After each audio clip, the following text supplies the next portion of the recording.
đây được của B nữa nhé.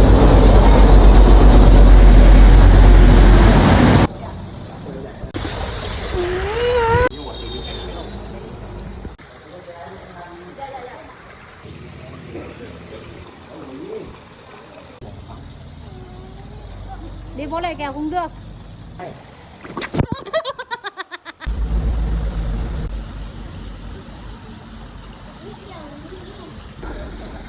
Đi đi. Đi về máu đấy. Mới xá đi. Thêm tí nữa này. Bà em mới xá đi về. Đi về thầy. Đi về Nghệ An thầy.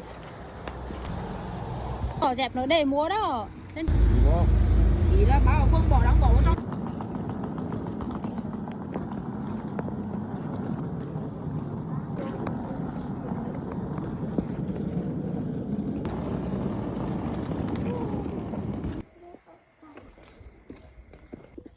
Trời ơi chú tây. Đi rồi chú.